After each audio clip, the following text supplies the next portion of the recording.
It's Halloween, but not as you know it.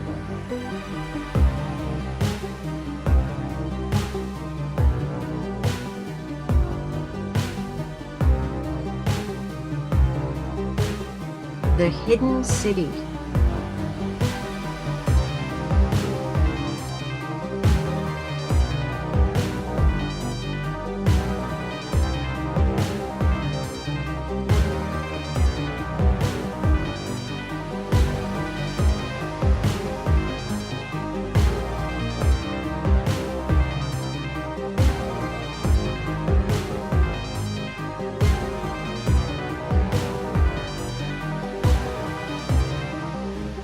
Descending into the darkness, you feel the temperature shift, as if stepping into cool water.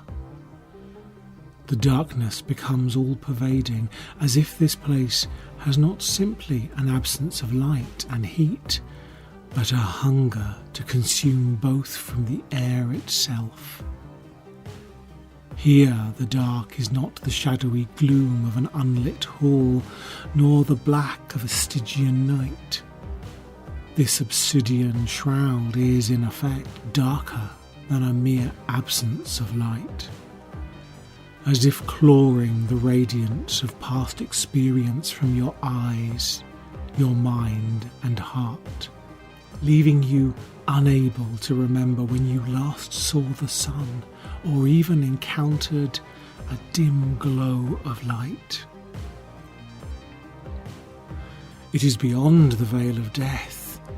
This is darkness of those who were never born, the emptiness of lives unlived, and a nothingness undefined by the human experience. We cannot know it because of our very existence. Yet here, in this place, we come closer to that curtain of oblivion than any moment before. Your body starts to tense, muscles freezing and joints locking into place, as if you are clamped into the grip of death, rigor mortis overtaking your living cells, a paroxysm so intense you cannot move an inch for fear of falling into the void. Yet you feel them. The unseen presences which now crowd around you, their icy fingers reaching out to clutch at your last remaining warmth.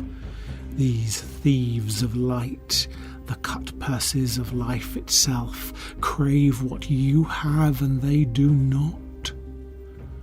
And in the face of this ravenous starvation, you feel yourself bracing for impact, as if a fist or hammer or some other blunt instrument of trauma is slicing through the air towards you in the dark. You stay frozen, awaiting the imminent, shattering thud of connection.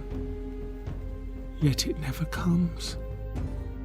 So you wait, paralysed and alone, bracing yourself for an endless, perpetual state of waiting. Ahead of you lies the hidden city, a place of tunnels and passages, caverns and shafts, a network so complex merely a few steps will see you lost forever in its sprawling labyrinth.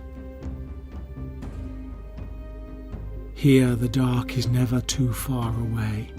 Even when bathed in the sickly glow of artificial light, these networks are still defined by their darkness, framing every corner, edging every line between light and the gaping maw that sits adjacent.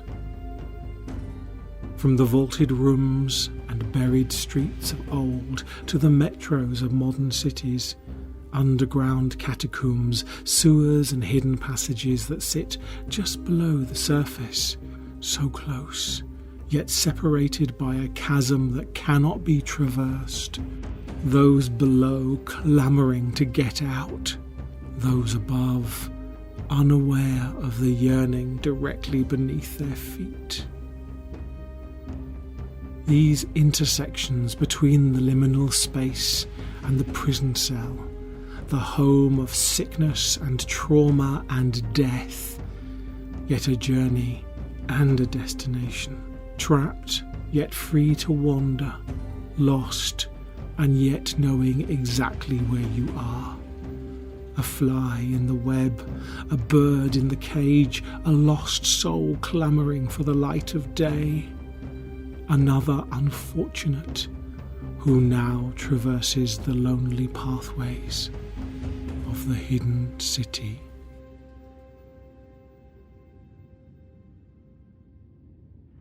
Oh, Linda, look at this place. This is quite something, isn't it? This is very cool, literally and figuratively. Could spend months in here. There's I just like so many different ways to go and passages and corridors, and it's exciting.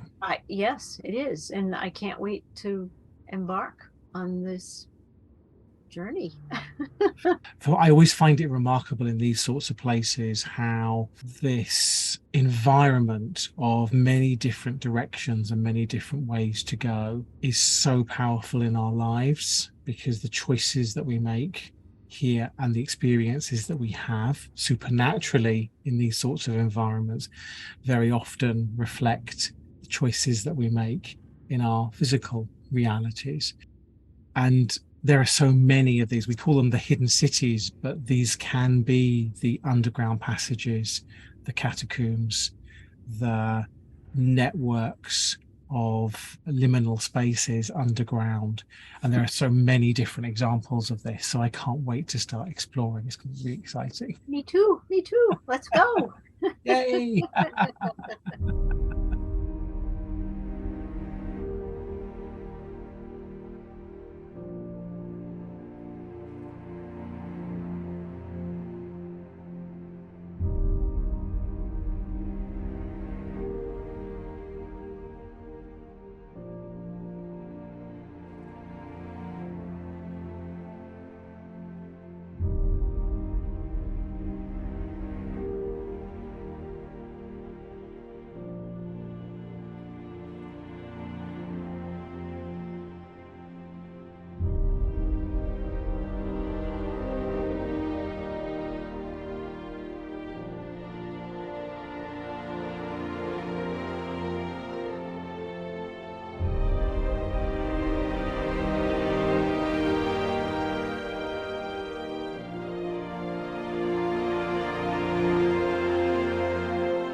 It's dark down here.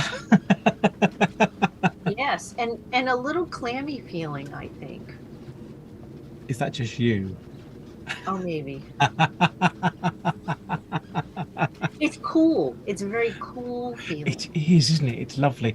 And there's something about going into the underground and that coolness, that stillness, which I really love. And it reminds me of this time of year, funnily enough, when Yes. we've had the hot summer and then we go into autumn and there's that coolness that comes. Yes. And the stillness, the sort of preparation for winter. The rest. And I love Yeah. that time of Yes. year. It's just Oh, it's me wonderful. too. my favorite, my absolute favorite. The darker evenings. There's something really compelling and wonderful and atmospheric about those evenings as they start to draw in. Yes, You're lighting the lights a little bit sooner, and the night time stays a little bit longer. And yes, I just love that. There's something about that that's wonderful. You can see why Halloween was placed where it was. yes. They're very, very appropriate, Yeah, very, very appropriate time of year. absolutely. Yes. Yeah. When it comes to the dark nights and the darkness and that sort of sense of the ghostly, the phantoms that walk in the night, what's your take on it, Linda? What do you feel about that sense of the ghost story or the paranormal experience in the dark? Well, autumn is a favorite time of year. I love the transition. I love not only the lighting change, but also how sound changes in the area. And with the ground cover of leaves, everything sounds different, and the slightest crisp of a leaf or break of a branch, you immediately start thinking, what was that? What's following me? For me, I tend to be probably the opposite of the norm. I look for it to try to find it. Whilst I know other friends kind of run the other way. It's like, let's get out of here. This is too spooky. Um, but it is interesting how our mind takes over and how fear comes in right away for a lot of us. And I'm not saying I'm not spooked. Sometimes it depends on the noise. Um, if it's a low growl, I'm a little more aware of, like, okay, what was that? Yeah, because there you have something to sort of worry about, don't you? In the States, In my general neighborhood, we have the occasional fisher cat, which is dangerous. I don't know if you have those in the UK or not, but they're like giant, very sharp toothed weasels that, wow. I mean, very large, that are very agile, can hang out in trees and can shred something in a heartbeat. And what's bizarre about them, aside from being a little scary looking, it's their shriek. And they literally sound like a woman being murdered. Oh, wow. It's like a crazy sound. We don't have too many of those. They kind of occasionally will come into the neighborhood, thank goodness. The other things that we have are not as concerning, at least to me. I mean, we have coyotes, we have the occasional eastern wolf, but you hear them from a distance, so you're very well aware of what's coming your way. Yes. And everything else is just more annoyances like skunks and opossums, things that if you touch, you're in trouble because they stink. Oh, lovely perfume. Yeah, I know you like the scent of skunk, which is just okay. But everything else that potentially could bite you stays away from you. Oh, well. Like fox and things like that. A little further up north, you have a little more things like bear, um, moose, which are giants, that could trample you. Um, Cougars. We've had a discussion about this before. Yes, yes, those lovely, lovely cougars. Yeah. I can see why, so in some parts of the world, people would be scared of being out particularly in nature, when you consider what is living there with them. You're right, right. In the UK, we don't have anything like that. I mean, the most we have to be frightened of is a squirrel. Um, they they might bite a finger. Yeah. I don't even know if they do that. They'd probably throw acorns at you, but Yeah, yeah. If anything's shrieking around here, it's usually a dormouse. Yeah, the terrifying sound of shrieking dormouse. oh, they're so cute, though. They're so Oh, they're cute. so lovely.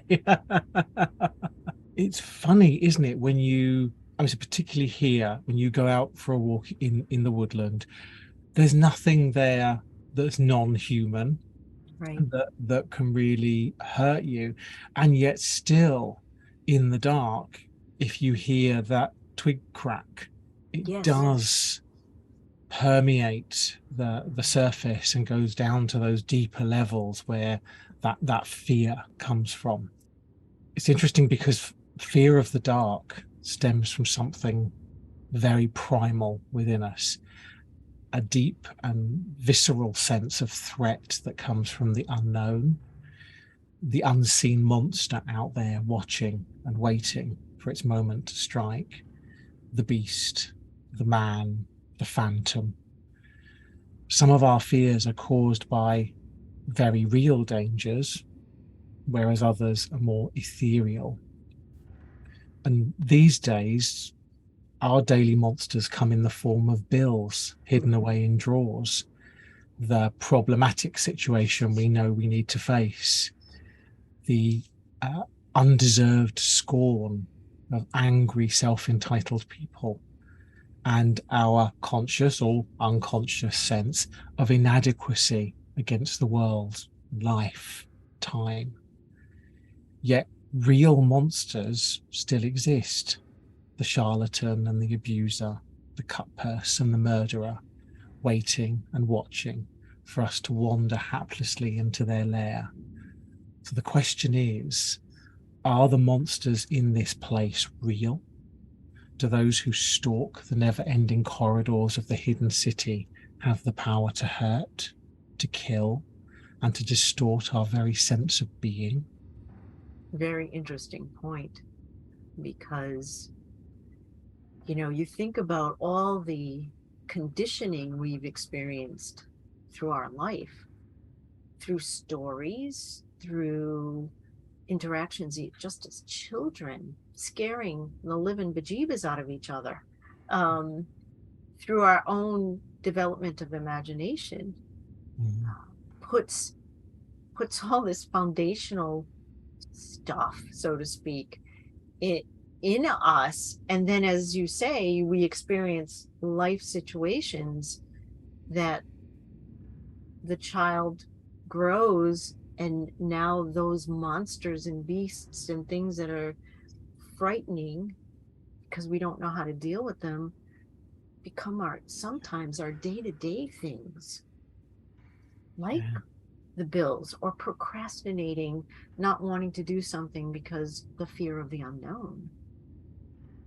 And so I think, in some respect, in the hidden city, when you're in an environment that you're not comfortable with, and you've heard stories about this particular place, or anywhere for that matter, where it seems a little spooky, do these things actually have the power to hurt you? I think you have the power to hurt you in how you address what these things are. But I think we do tie in very real problems and very real challenges in the world into those primal senses, those things that came Yes. with us into life. Yes. And this is where phobias come from, Uh-huh. phobias or irrational fears, um, with the air bunnies there. They come from something very real that our ancestors faced, and it became Absolutely. ingrained in us that our survival depended on avoiding certain things. Yeah. And as we have grown and evolved from generation to generation, some of those things are no longer a danger to us. However, we still have those feelings and we Right. still have those base survival instincts that, because they have nothing to do, they latch on to the very real modern problems that we have. Right. And sometimes they're more terrifying than the ghosts and the things in the night. Right. We have things within us that are on a cellular level, and we are structured in such a way, to your point, will, if it has no purpose, because that time or who we are as humans at this point in our evolution has no purpose, it will adapt and attach itself to something so that our brain can say, oh, that's what this is. But sometimes we maladjust and say, oh, that's what this is, when in actuality it's no, this is not what it is. Yes. But we don't have anything as a point of reference to be able to detach from that and be able to balance out what it is. Yeah, absolutely.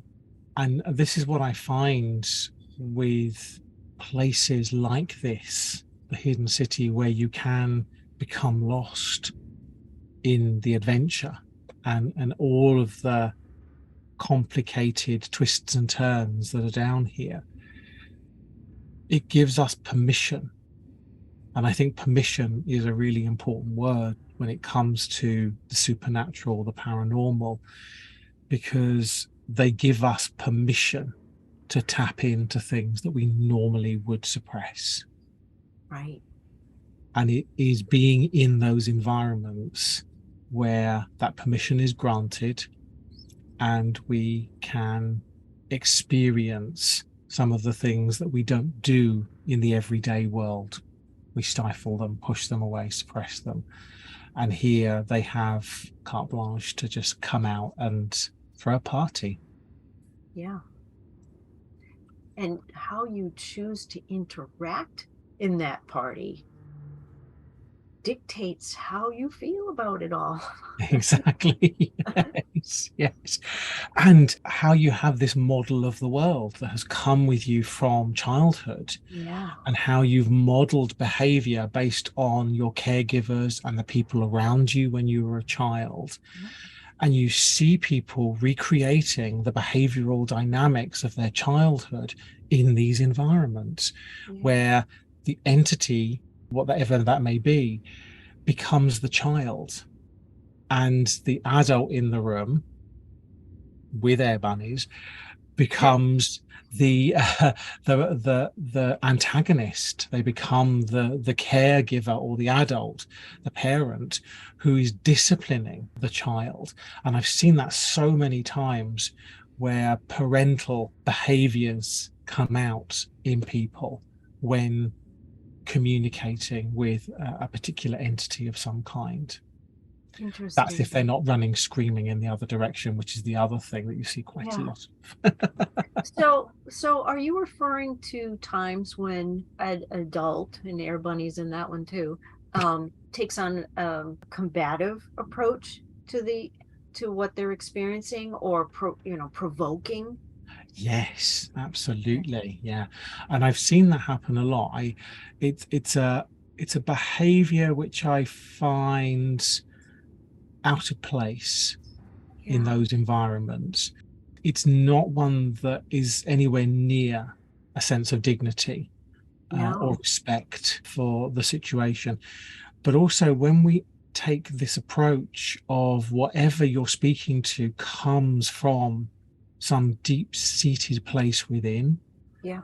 and how that part of you interacts with the location that you're in, Hmm. that's where we start to see how people relate to themselves. And we've spoken Yes. about this previously, that Yes. internal relationship that gets mapped out into Right. the environment. Yes, we have talked about this before, and it troubles me when I see um, people provoking, because I do think about how they're reacting to themselves, Yeah, and how important it is to be careful.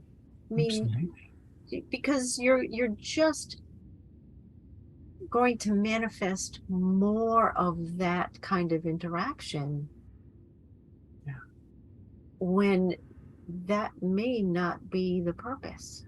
no, More than likely is not the purpose for the interaction. absolutely. Yes.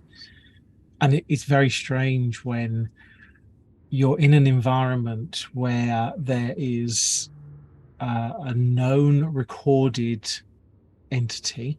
Yeah. So lots of people have experienced that Yeah. entity. Very often there are certain types of entity that get lumped into a box, and the box is labeled demon. Yes. The demon encounters that we sometimes have in these locations I refer to them as reflectors. There are particular circumstances that are very, very good at reflecting oneself and manipulating the behaviors of oneself to create a response. That is very vampiric. There is a certain vampirism to that situation. But I've been in those situations where people talk about the demon in the room, and suddenly you find a situation where the scariest thing in that room is the person talking to the demon. Yes. Like, what are you doing? Yes, exactly. And very often it is that bravado, it's that I'm not scared of you mentality. But it is really challenging because there is something deeply therapeutic about these locations and environments, something very sacred about them. These are not profane locations. They come with an element of sacredness. And to be behaving in that way, regardless of the perceived entity that you're working with, if you may perceive it as a demon, it still doesn't mean to say that you treat it with anything less than dignity and respect. Right. Because when you create an aggressive, violent, angry environment, that is what the environment is. And everybody's in that. Yes. And that's not the demon causing that. That's the person who's interacting. That's the human. Yes. That's the human. Yeah. Yeah, exactly. And that's disturbing to me. That is scary to me. Very much so. It's the power that we possess to be able to navigate with a different outcome than aggression and confrontation and provocation. Yeah. And I don't like having that done to me. No, exactly. And I try not to do that to myself. Yes. And there are various different avenues on how to view this. But if we do take the approach of this being some form of autonomous entity that feeds off human emotions, getting angry and sometimes violent and aggressive is literally feeding absolutely that entity. Fueling. It's absolutely it's fueling it. And that to me is goes completely against what you're trying to do in that situation, which is not feed. You don't feed the demon in the corner, Right. Nom, more. This is not a bunny rabbit looking for some lettuce, just don't do it. But by the same token, if we understand this entity as being an aspect of oneself that is being mapped into the room, shouting and screaming and being aggressive towards that part of yourself is really inappropriate as well, and very detrimental to yourself. Yeah. That sort of public self-flagellation of beating yourself up. Yeah. And this is where perspective is so important, because as you start to jump from perspective to perspective, understanding the point of view of many different people, you begin to realize how this doesn't make sense on so many levels, not just the way that you see the world. Right. Because even when you go to another, sometimes opposite perspective of this being a terrifying entity that can cause harm, don't provoke it, don't shout at it. Yeah. Don't throw things at it. Treat it with dignity and respect, and serve some purpose, some value within that, create value from that situation, even if it's just discovery and learning and growing. Right. That's a monumental gain as far as I'm concerned. Definitely.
The ghostly quiet of a station at night, alone and deep underground.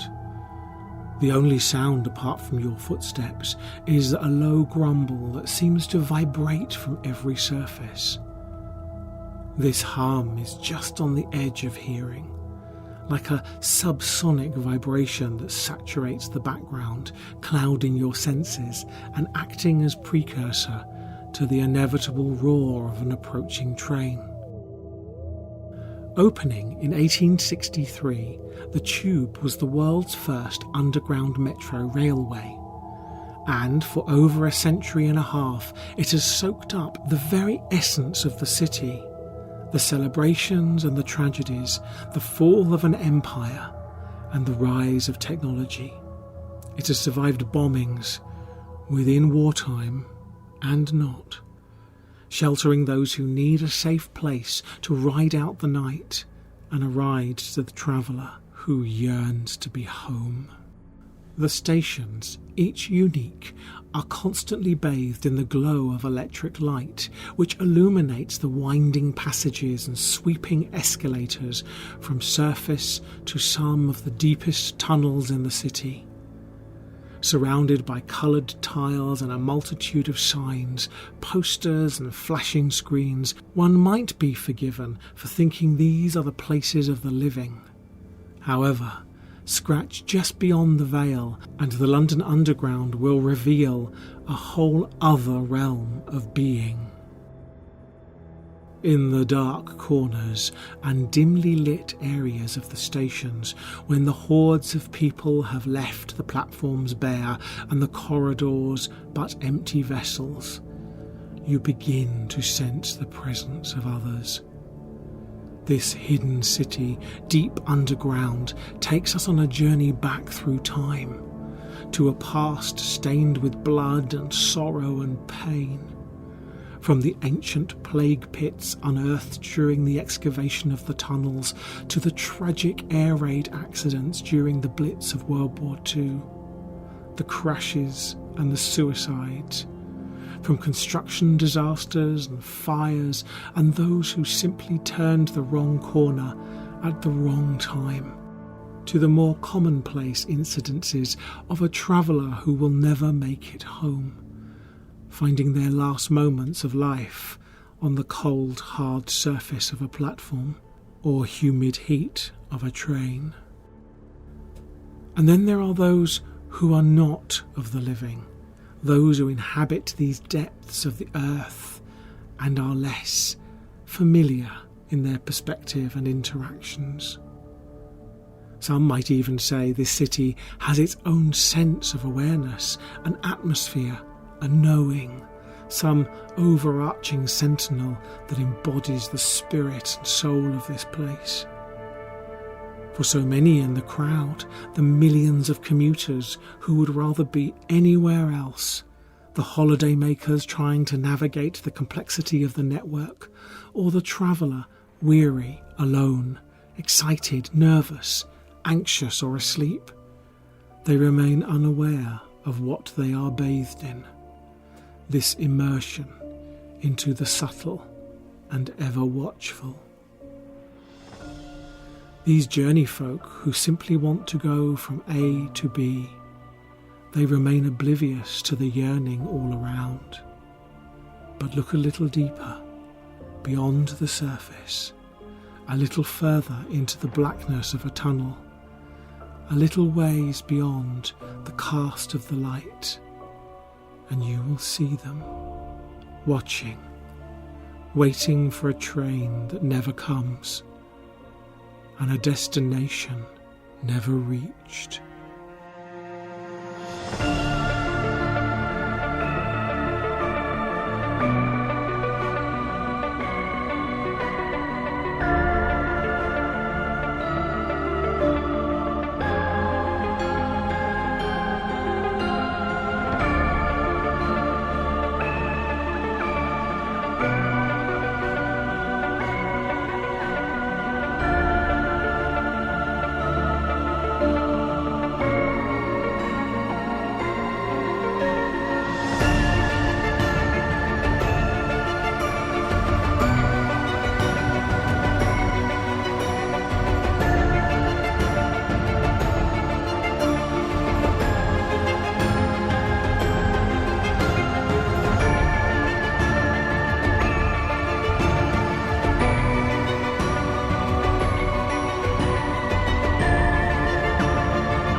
From those lost in the woods who face the lonely domain of the Wendigo, to those who are shut away in their homes, unable to leave, the prisoner forgotten in the damp, claustrophobic cell, excrement on the walls and injustice in their hearts, to those hidden by the maze, the complexity of a place such as this. All the places we have visited on our adventure this month are in some way hidden from the world, often unseen by those merely a few steps away. Yet there is a certain layer of experience within these places, a common thread that reaches into a very real threat. We've talked about how traveling the liminal spaces creates a deep sense of loss when the destination is more final than one was hoping for, or of the houses and buildings where we reflect the most hidden facets of ourselves into the physical space, and the prisons where we lock pieces of ourselves into. It is the hidden city where all of these factors come out to play, where the lost and the lonely, the incarcerated fragments of us get mapped into the environment, and where we unleash the most terrifying thing imaginable, ourselves. Everything that we do, I often probably improperly use the term about imprinting. We imprint on everything because, as from my perspective, there's no separation. So if I am creating an environment, how I create that environment, what aspects of that environment I am trying to achieve from a sensory perspective, I'm generally very careful that that's a nurturing, welcoming, safe environment, sacred environment. And so if that is true in my approach with creating something that's of an expansive nature, it is equally as true when we create environments that are contractive. Mm. Everything we do, how we interact, impacts the environment as well as those that come in contact with us within that environment. Mm. Absolutely. When we think about going into it, like stepping into a room where there's been an argument, Yes. and that atmosphere that's there, where you can cut it with a knife, as they say, and you walk in and you think, oh, okay, something's happened here then. Yes. If you understand the non-linear temporal way of viewing life and our experience of life, where all times are literally thrown together, and we can step into the room from 1673 where there was a murder committed, Right.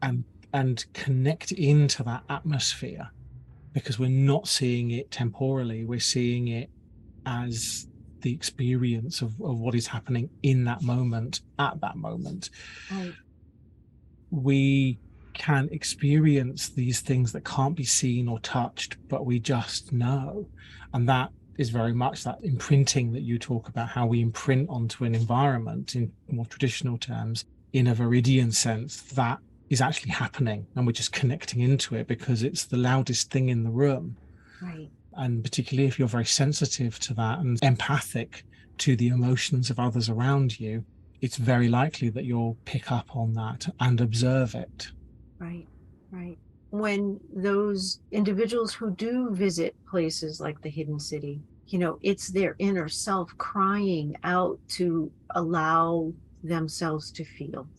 Mm. Because I feel everyone possesses the ability of sensing and feeling. And a lot of times it gets denied, gets shut down, gets told that's not real. So even those that go into those hidden city type environments and they provoke, it's themselves crying out to be felt and experienced, and not necessarily in the way that you think. And I think that's why so many keep going back, definitely. because they're still seeking that knowing of what does this all mean? Are you really going to continue with the definition that you've been taught? Mhm. No, instinctually or currently, or are you going to expand beyond that? Yeah. The name, the hidden city, refers to these usually underground networks or labyrinths of tunnels and passages, catacombs, and twisty turny mazes of complexity. Is a fascinating powerhouse of human and supernatural activity because they combine everything that we've explored so far. Yes. From the liminal spaces, the traveling from one place to another. They Yeah. are built, constructed, as in the haunted houses that we've been to. And in many ways, they are confining and claustrophobic. Despite their sprawling geography, they are still tight, enclosed spaces that are very cell like and Yeah. incarcerating in their oeuvre. So we tend to have this combination of various different aspects of the supernatural and locations that are particularly supernatural, all combined and thrown together into one unique location. Yeah, it's like a concentrated dose, Absolutely. that Triggering acts all as those that, things. Yeah. yeah, that acts as a catalyst to trigger within what needs to Yeah. come out, really. But come out in a way that is not what you expect, is not as you know it. Absolutely. Yes. The London Underground actually is a hidden city, which I find fascinating. For me, it's often held a certain sense of romanticism, the history of the London Underground. It's so old Yeah. in terms of that type of structure that it has saturated and sucked up all of this history of human experience. It's very easy to connect into other moments of time when you're down there. And yet it is a place of travel and commuting. Its purpose is to get you from one place to another. It's a liminal space. Right. And what I find really fascinating is it gets really busy down there sometimes. So packed with so many people from all over the world, lots of noise, lots of hustle and bustle, very erratic movement.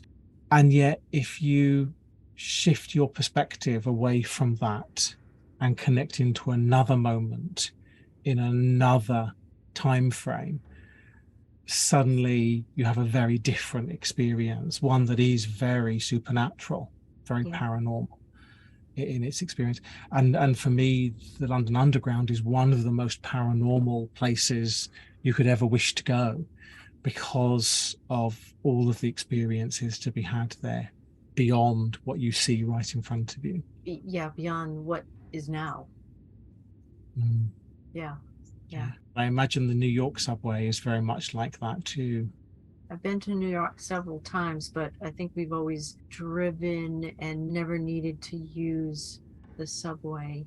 But I understand your point, just the constant purpose of the underground, where wherever whichever country it's in, as far as Mm, transport, that constant yeah, reinforcement of what its purpose is and life experiences that occur through time, because so many of these are very old. In all most countries, they're very old. So yeah, what has been imprinted is yeah, still there. yeah, absolutely. And it's very easy just to break through from Oh, yeah, to tap in must be. Must be. exactly. And when we have our senses telling us what is around us in the immediate physical space and Yeah. giving us feedback as to the people and the Yep. location that we're Yep. in and what's happening there, when we literally step away from those senses and connect our senses into what we can experience just beyond that, Yeah. we tap into those different time frames, Yes. not as our history, but as a concurrent experience. It's Right. actually happening in that moment. Right. It's just that our consciousness is repatterning that as a historical event. Our brain is processing it that way. Yep. But there are other people with other brains who are processing it as the present moment. Right. And there are people who would also be processing that as a future moment that we may come into contact with.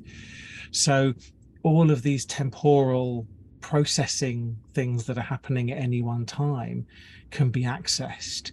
We can't alter the past because for Oh, us it is the past, but we can make a difference to them in yeah, their present moment. yes. And that to me is extraordinary. It absolutely is. And it's so VM. It's absolutely very VM. I love it, love it, love it, love it, love it. But again, it is imperative that every individual is aware of every action that we take, whether it be in thought or action, has an impact Yeah, on everything. absolutely. The more aware we become, and as we evolve as humans and understand the power that we possess, we can take any opportunity, Mm. spooky or not, and be able to springboard that into something even better. I'd love to hear what those joining us tonight have experienced before in these sorts of places, the underground or metro systems of their particular place of residence. And if they've had any experiences underground, that would be fascinating to Oh, I hear. would love to. Yeah, that's story time for me. Yeah. Oh, absolutely. Yes, yes. Like a real campfire moment, Absolutely, that. absolutely. Yeah, It's a, and I'm sure there, I mean, there, you actually kind of sparked in my mind. My daughter-in-law grew up in New York, and she traveled all the time. That, the cars were kind of secondary. That's just how they moved about. yeah. So I'm going to start questioning her, like, what is down under there? Yes, yeah. These networks are so old that as receptacles, they have so much time Yeah. that the experiences when one is paying attention can be so immense.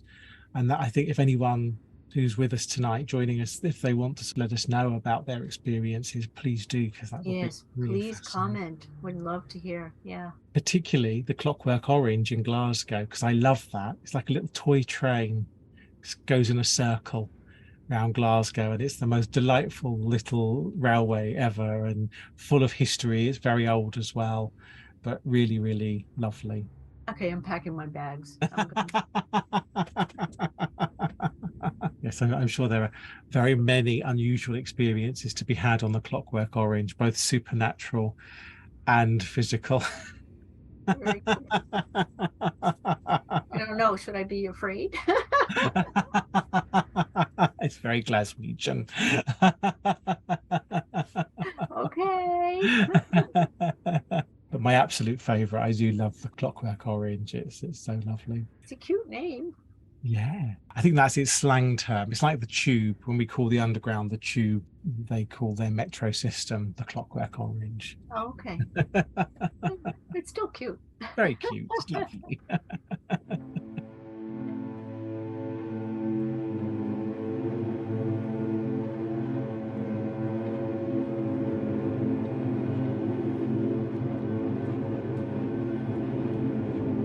There is a historical archaeological site in northern New England shrouded with mystery.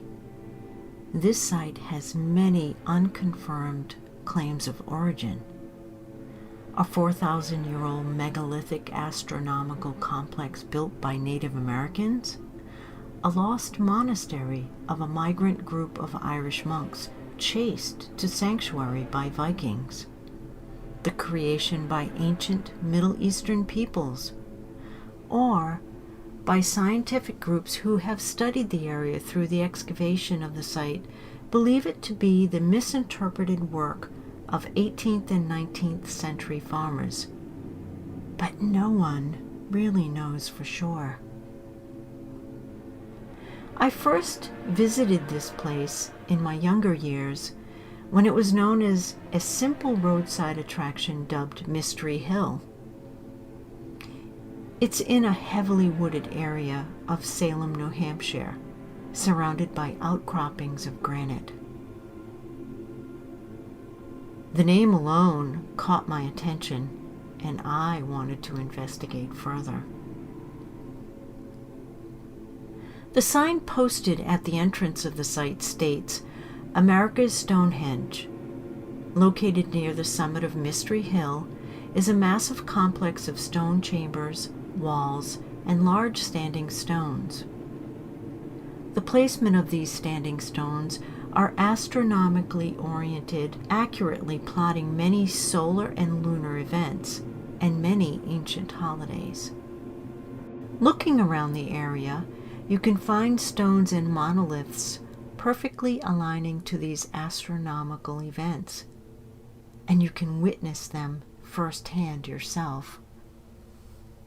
As I explored the location for myself, it's clear the area was used for some purpose. It wasn't coincidental or by accident, but was it ritualistic in nature or practical purpose? One can clearly see large fire pits and other somewhat functional areas. However, in other areas, one comes up with more questions than answers. One clear spot appears to be a sacrificial slab. Was this where sacrificial blood was spilt from animal or human? Or was it really a place where New England farmers would use these stones to make soaps? Or perhaps in the processing of pressing apples for cider? Speaking from my own personal perspective, I definitely felt something. I always equate the sensation as feeling electricity through the air, that almost static electricity feeling one gets when you get charged. Stepping down into the underground maze-like structure, I must admit, I feel like I was stepping back in time. You need to carefully duck below to navigate through the winding pathways. In the walls, you can see nooks and crannies where I carefully placed my hands within these spaces. I felt something, but not quite sure what it was. Not physical, but definitely sensory. The acoustics of the underground chambers heightened my sense of the mystical, and my synesthesia experiences heightened in step. I half expected to see something fantastical around the next corner. My thoughts raced ahead, wondering if these chambers were designed to be used as an oracle chamber of some sort. I could not help wonder about the ancient peoples who have passed over this very place in which I was now standing and exploring. Who were they? What were their fears? How did they imprint their very beings into this place? For surely this is what I was picking up.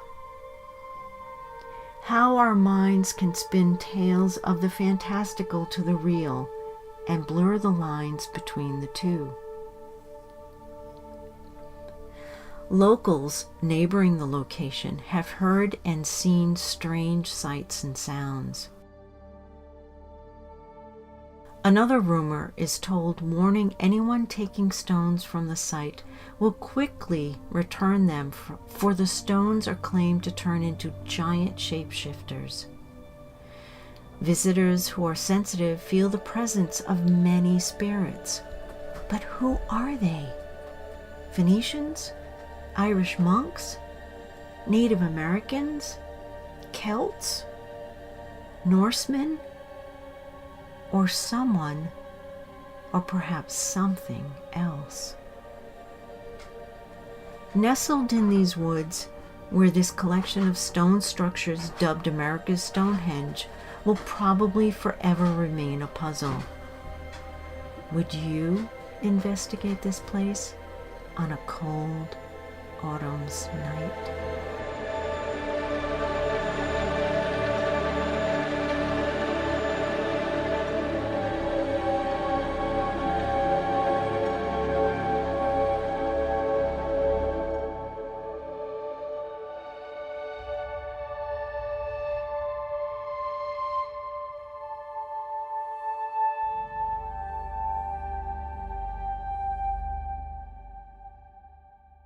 when it comes to the supernatural, the paranormal, not much scares me, funnily enough. Yet this one area of the ghostly experience does cause me a palpable sense of fear. The Oh. ability, I know Oh. I know it's unusual, isn't it? But the ability for a place, a labyrinth of nooks and crannies that can grasp the fragments of the lonely wanderers who walk there. Certain places throw open doors of the jails and those convicted to map themselves into the world around us. This is the hidden city, not one secreted underground, but a place hidden within each of us, the catacombs of our dead selves, the parts we have discarded, amputated, ripped, kicking and screaming from ourselves, and thrown into the labyrinth of suppression. This liminal prism, and those who walk there can come out in places such as this. And this is where the real horrors are. The angry mob, hungry for blood, the cold, emotionless eyes of one overwhelmed by the compunction to do harm, the fervor of the hateful manipulator who uses your own fears to compel you to do what they want you to do. That is what we see here. We're just not aware that it stems from within. The forgotten, the torment, the aspects of each of us that we have left behind because they did not fit in. They weren't acceptable enough. They caused us to face difficult situations and to make difficult decisions. They frightened us into looking where we did not want to look. They are all here, waiting, watching for you to step just 1 foot into their lair. Well, that's an interesting perspective. Yes, I guess your knee-jerk reaction is it's scary because it just makes you cringe.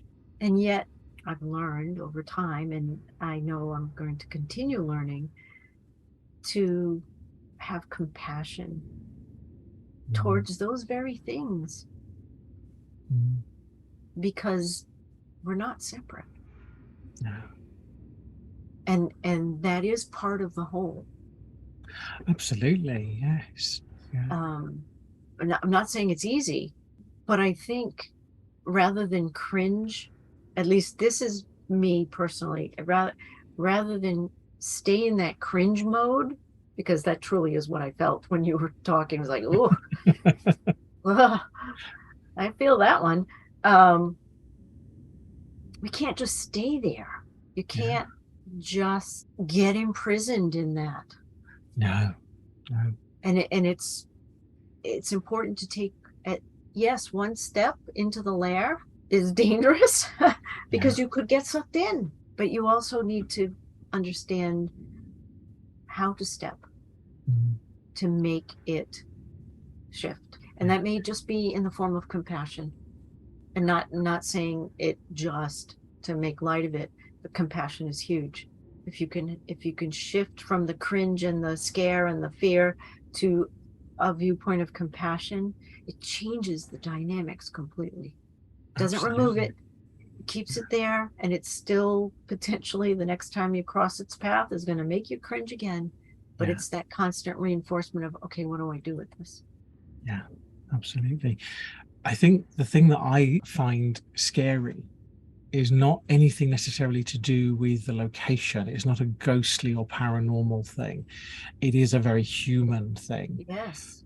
And it's fascinating how the things we lock up inside of ourselves, we suppress and put away to the background, when they are given permission to come out, the best thing I can equate it to in our physical world is a phenomena we've seen recently, COVID-19 miasm at play here, which is the political social situation, where people have had their fears tapped into by political leaders or political commentators. And then once they've tapped into people's fears, they then twist the logic. So it's about, if you do what I want you to do, that will sort out the thing that's causing you this fear. Right. And there's this bargaining and manipulation that goes on that suddenly gives people permission to tap in to those fears, those dark, crusty, excrement-filled places within themselves, and bring them out into the world and express them like it's the most natural thing that, you know, it's okay to do.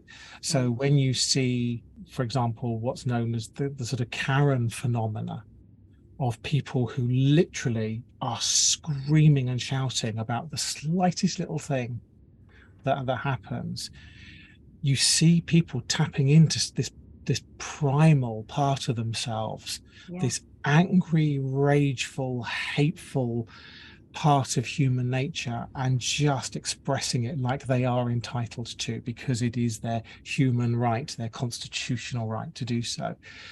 And you see an equivalent of this happen in these spaces, in these hidden cities, where people tap into that part of themselves and they bring it up. And it's almost a conscious disconnect. To them, it seems like it's just another day, behaving as they normally do. Yes. But when you're looking at it from another person's perspective, it's like, this person could do real physical damage to somebody else at the moment. And that's what scares me, is the fact that power with it. Yes, the power. It's unbridled. Unbridled violence and rage that pours out of people. And that's where these locations and these places can be so dangerous, until you start to become aware that that's what's happening and that effect upon yourself. And then you can step back and actually start to work with it in a compassionate and genuinely caring way. Right. Fear is in place for a good reason sometimes. Yeah.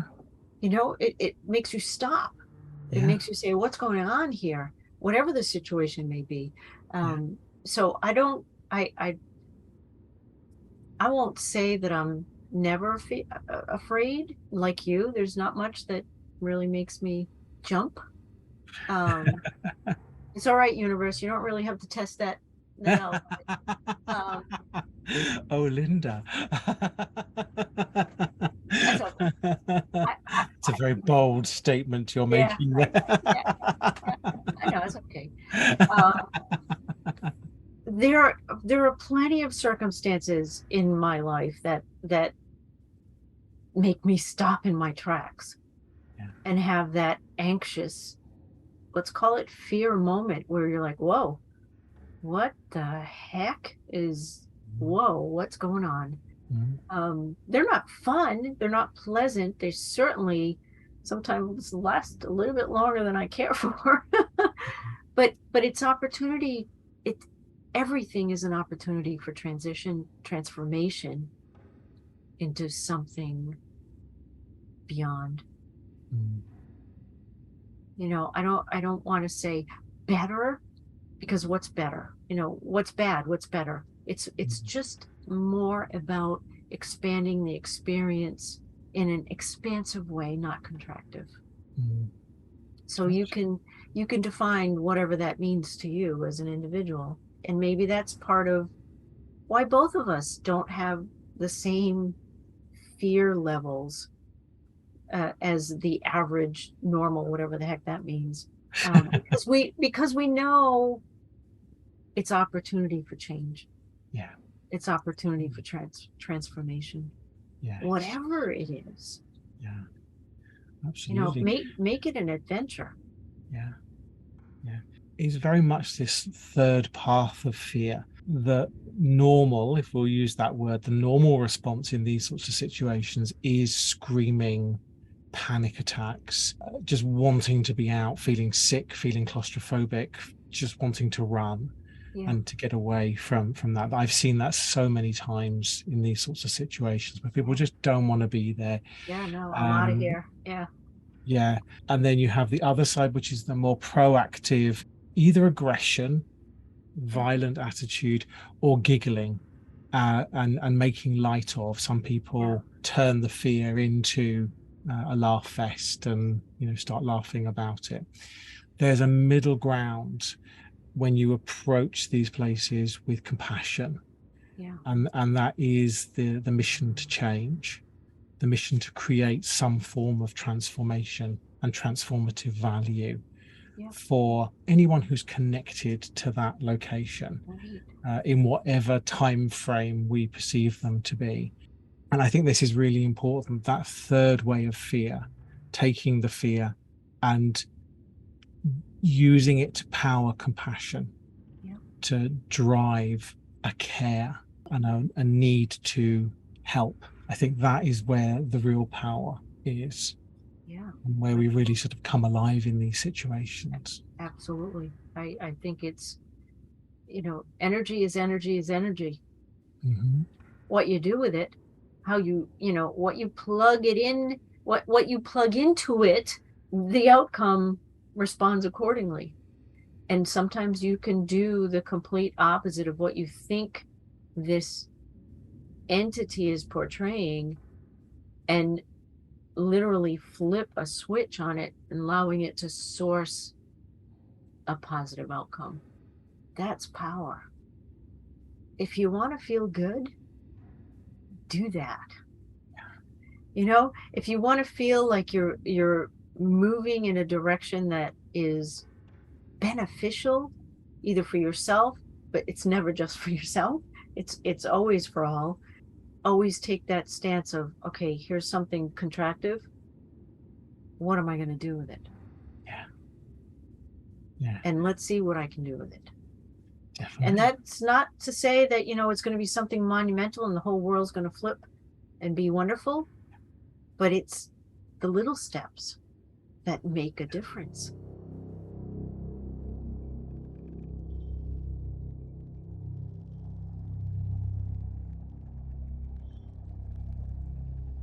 Upon the slopes of a long extinct volcano in eastern Scotland, a city thrives in squalor and suffering. Narrow streets clagged in filth and the miasma of disease do little to shelter the inhabitants of this wretched place from the cold and the sickness and the stench. The cloying fetor of death, rotting and riddled with pox, ascends from the loch below to pervade the alleyways, wynds and thoroughfares alike, saturating every surface with a greasy film of excrement and the spoils of human putrefaction. The dark brown broth of the Norloch holds many secrets that can never be wiped clean. The unwanted children, the bits and pieces of human detritus that tell of a heinous crime, the women abused and accused and sent to trial where innocence means death in the foul sewage of these waters. And to escape the poverty and sickness of this place, the buildings reach higher and higher, ascending each year to transport the wealthy further and further away from the streets below. Over time, this city becomes one of enormous riches above and foul decay below, where merchants live but a few stories away from thieves. Ladies of society, mere feet from ladies of the night. Corpulent bodies rest, only a few flights of stairs from the body snatchers. And all the people in this dichotomy of a place, this melting pot, head towards boiling point, trapped by the walls and the floors and the ceilings that disguise what exists just the other side. That thin veil of illusion between the feast and the starvation, the finery and the feculent, the living and the dead. This hellhole was known colloquially as Old Reiki, for the stink that never left and could never be forgotten. It was not long before the city was split into the old and the new towns of Edinburgh, and the need for bridges arose.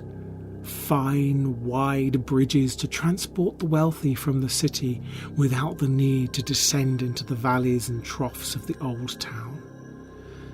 Unwilling to revisit those dangerous passages from their lives, construction began, first on the North Bridge across the now drained Norloch, and then the South Bridge that traversed across the repellent Cowgate.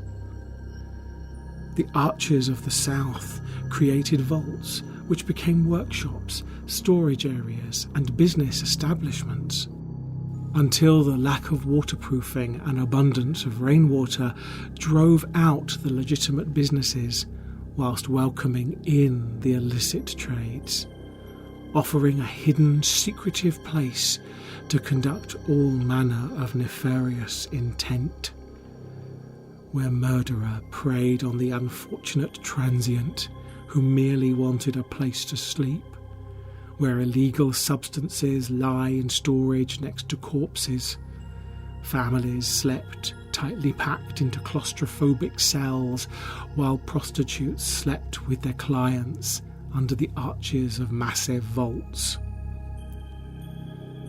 They breathed in tallow-thick air, choking and reeking of fish, from candles that produced just enough light to form shadows that flicker and move, one momentary warning of the intruder in the night or the day. For this place is always dark and always damp and always a single breath away from a horrible, terror-fueled death. The vaults of Edinburgh Old Town are now one of the city's biggest tourist attractions, where each day large groups of people stream through the multiple passages and chambers of this hidden city. Storytellers tell of the unfortunate and the supernatural, the ghosts who wander and the monsters who stalk the unsuspecting traveller or naysaying fool.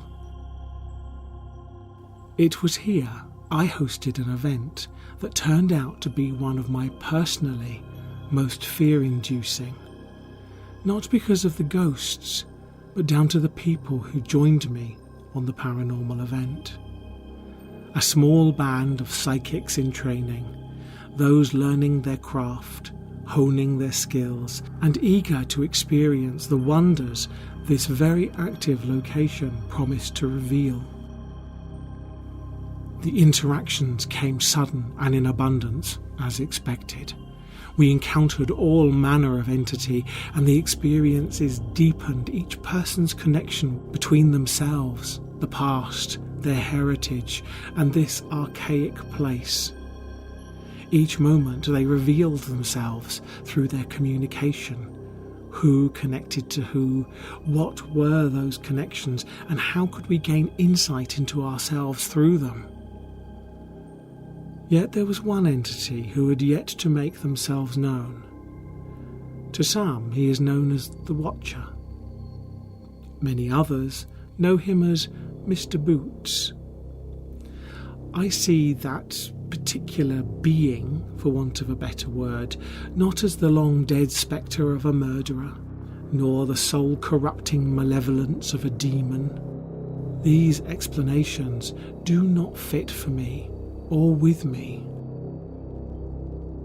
I had met Mr. Boots many times before, and he, for more wanting of a better word, is a perspective of this place that taps into our deeply primal and hidden depths. The foundational darkness of our ancestors and their lives, the suffering they caused to others and lived through themselves, the wars and the battles and the devastating events they witnessed, the fear of the darkness and the creatures physical or otherwise, that hunted them in the night. For when this watcher watched, he sought to observe the most suppressed and hidden aspects of a person's psyche, the very core of their violent, rage-filled hearts. And when he could watch no longer, he would harness that hate into action and behaviour. And I became the watcher, as the group gradually, moment by moment, minute by minute, over many hours descended into chaos.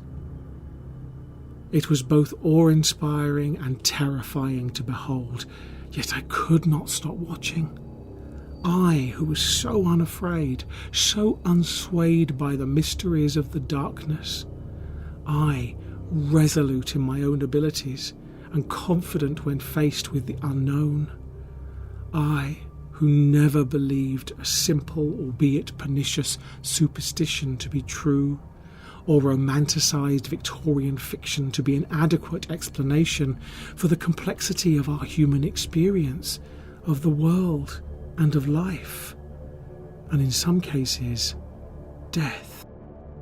I, with all my decades of experience, who had mentored so many and knew so much, became a pawn in this game. The watcher, the one who simply stood back and witnessed what happened in that place on that night.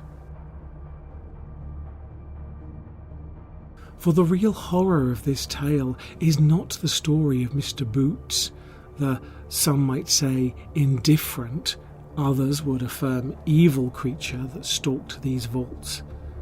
The reality of this night was how each of us, no matter who we think we are, or how we are accustomed to behaving in word or act, are all paralysed by our own selves and memories.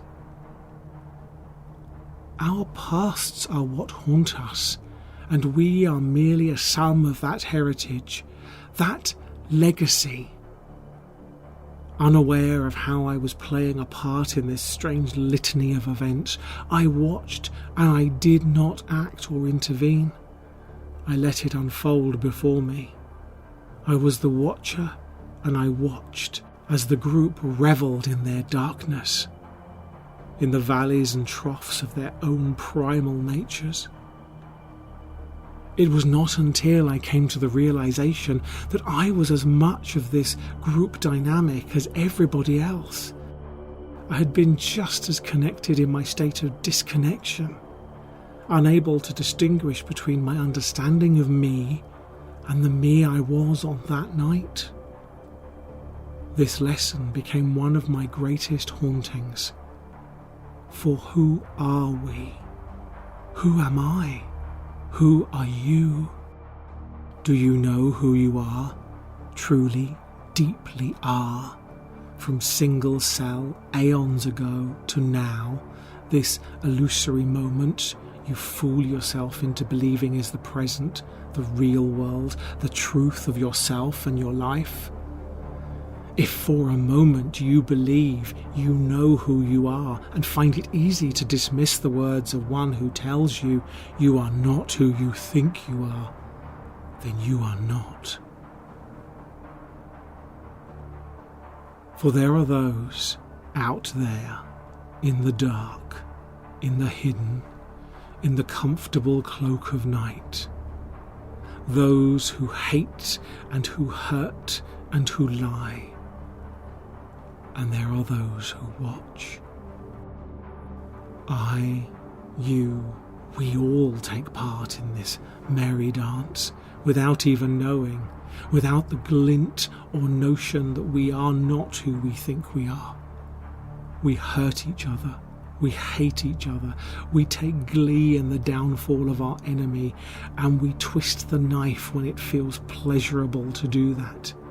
And if we are not the perpetrator, the hate-monger, the demon, we are the watcher, and we continue to watch until the moment we open our eyes and we see ourselves as we truly are.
this has been a fun journey.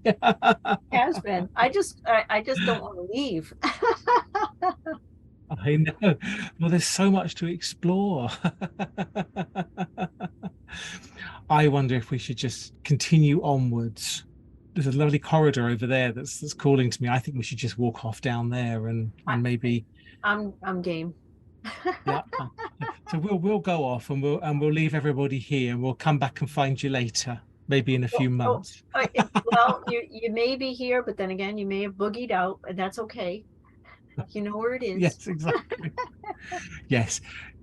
Go find the tavern, and we'll meet you in there at some point very, very soon. Absolutely. What a wonderful end to a lovely month of exploration of all things paranormal and supernatural.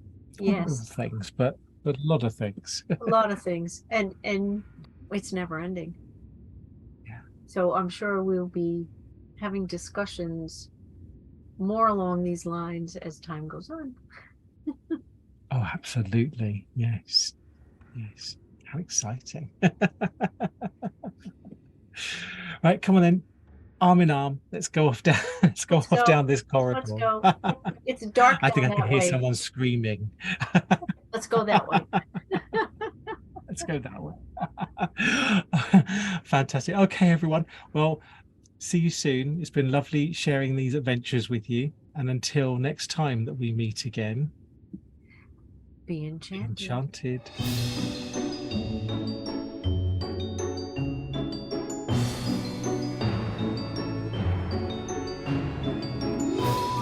This podcast is freely available, and we are delighted that you find it intriguing and valuable enough to journey with us to this point. When you are ready to experience the Power of One therapy, its tools, techniques and perspectives for yourself, visit the Realm of Romanos. Go to www.one-therapy.com and start your adventure today.